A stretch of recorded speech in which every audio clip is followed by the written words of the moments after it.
Where has this fat ended up when you get this? Does it burn? Do you sweat it out? Does it disintegrate? Does fat turn into muscle? Where does it go? Everyone explains how to burn more fat, but few delve into how fat is burned. Understand me, I want you to know the physiology of fat loss, because until you do, you're going to follow others' guidelines blindly. Let's clarify key concepts. What's white adipose tissue? A type of connective tissue composed of adipocytes or fat cells. Is it the only type of fat that exists? No, there are others, like brown adipose tissue or brown fat, which we usually refer to when we talk about fat loss. We call it white adipose tissue. What are the functions of white adipose tissue? Storage and provision of energy would be the primary function, but also secondary ones such as hormonal signaling. It is an endocrine organ and insulating and buffering mechanical functions. Is there any other way to classify fat? Yes, based on its location. What types? Fundamentally two.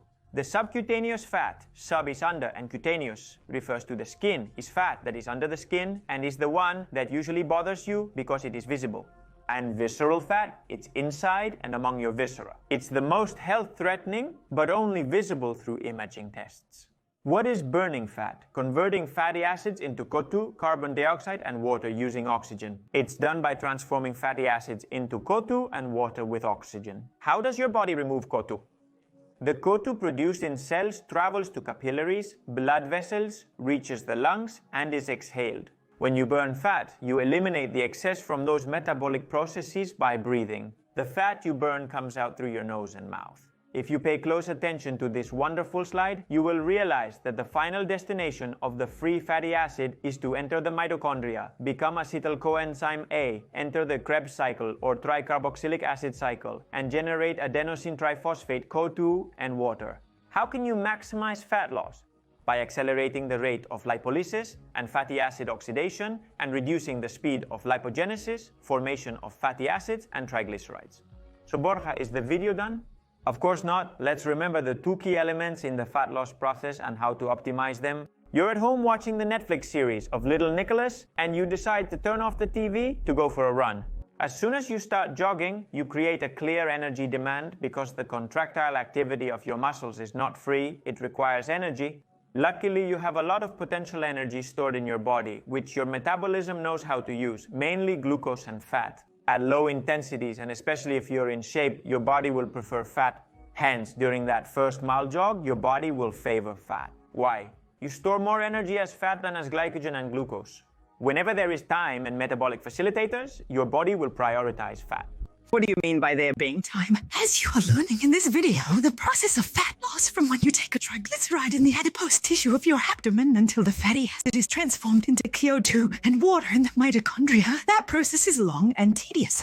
It requires mobilization sometimes from very distant areas from each other. That is, the fat from your right deltoid can provide energy to your left soleus, and also many actors involved: hormones, carrier proteins, membrane channels, many enzymes. When you need a high rate of energy production, that is, generate a lot of energy in a short time, fat is not the best option. This is what happens when you exercise at high intensity. Your body uses glucose and phosphagens as fuel as there's insufficient time to use fat. For your quadriceps, soleus, gastrocnemius, and hamstring muscles to utilize fat, lipolysis and beta-oxidation processes are necessary. Let's begin with lipolysis. What is lipolysis? Lipo is fat and lysis, breakdown. Somehow the fat has to be broken down, or released from its deposits. Triglycerides are how you store fat. What is a triglyceride? A molecule of glycerol and 3 fatty acids attached to the glycerol molecule by ester bonds. Lipolysis is nothing more than the process by which, thanks to certain enzymes, those 3 fatty acids attached to glycerol are released, resulting in 3 free fatty acids. Does the free fatty acid really travel freely through the blood? No, since your blood is mainly water and the fatty acid is hydrophobic, that is, it doesn't like water, it has to bind to a protein called albumin to reach your muscle cells properly. Which route it takes, it varies.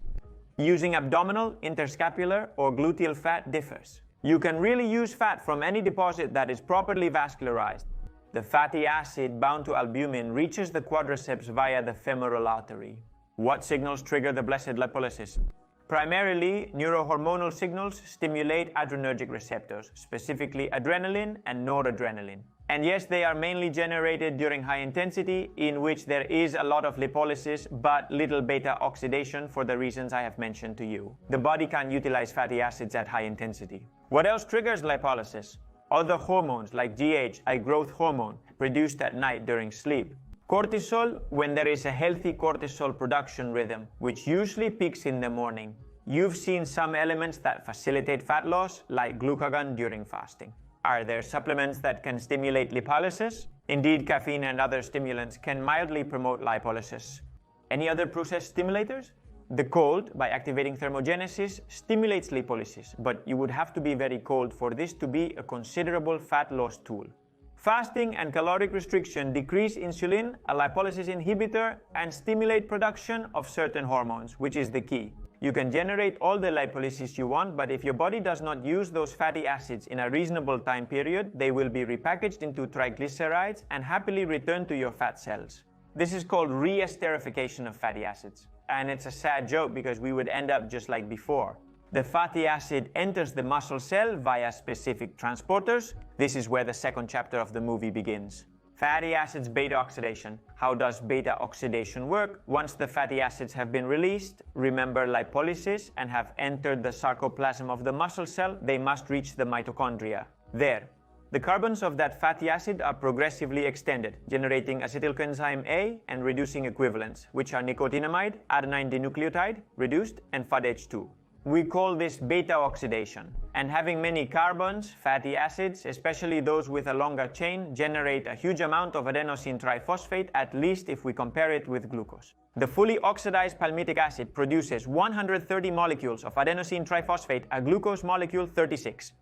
Why is it named beta-oxidation instead of alpha-oxidation? It's due to chemical nomenclature. Well, it's called that because the bond that breaks, progressively releasing carbon, is a beta bond, while the bond between the carboxyl functional group and the nearest carbon is called an alpha bond. What triggers beta-oxidation? There's a key element required for the oxidation of fatty acids in your mitochondria to produce energy. It had another name, right? Caloric deficit. That's why fasting and caloric restriction necessarily force you to use fat. In other words, you can't be in a caloric deficit and not lose fat. What you can do is not be in a caloric deficit but think you are and not lose fat. Could you clarify? I don't fully grasp it. Yes, if your diet doesn't provide sufficient energy, your body seeks it from its reserves. In an energy deficit situation, metabolic alarms trigger the oxidative machinery. One of the most important is a high adenosine diphosphate-adenosine triphosphate ratio. Why does adenosine diphosphate rise and adenosine triphosphate fall? Because you've used a lot of unrefilled energy. Another way of saying you're in a caloric deficit. Recall that adenosine triphosphate generates adenosine diphosphate when energy is released. This is a sensor that your cells have to know that they need to get going to generate more adenosine triphosphate. This requires using fat, glucose, and other substances. What if I don't want to fast or create a big deficit? Can beta-oxidation be stimulated? Yes, temporarily. Aerobic exercise below 60% of your VO2 max mainly uses fatty acids. I've clarified this. Oxidizing more fatty acids during exercise won't necessarily result in more fat loss unless there's a negative energy balance. Sure, I can provide a better example. Look, you can train for 3 hours at a pace close to your fat max, the intensity at which you oxidize the maximum amount of fat. In these 3 hours, you can burn 2,000 calories, let's say, of which 80% can perfectly come from fat. Approximately 1,600 kilocalories are from fat. This, if we do the math, would be a little over 7 ounces of fat, since it is estimated that you need to generate a deficit of 7,000 calories to eliminate 2.204623 pounds of fat. All of these are simple estimates to understand the concept. Okay, so if in that workout you have used that amount of fat, but in the remaining 21 hours of the day you eat a surplus of 1,700 calories above your maintenance needs, the end result is that in the long term you will not have lost a single gram of fat. Undoubtedly, you'll gain other benefits from physical exercise. Among them, you will have laid one more brick to achieve a more efficient mitochondrial oxidative machinery, making the path of fat loss easier for you over time. And this is why physical exercise as an isolated variable is not a tool for losing fat. Understand this and you will save yourself a lot of suffering. You can do all the exercise you want, but if you don't control the nutritional factor, you won't lose fat. Any other factor optimizing beta-oxidation? Certainly. Good aerobic capacity. Having a good aerobic engine is equivalent to saying that your body is very efficient at using fat as fuel. It can use a significant amount of oxygen to oxidize plenty of fat or glucose. The better engine you have, the more oxidative capacity you will have. Borja, that's about my lung and heart capacity. But does my muscle have something to say here?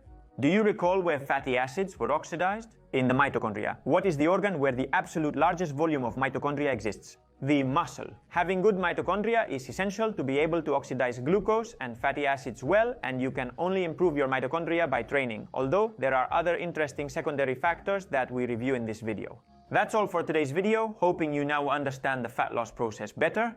Use this knowledge beneficially.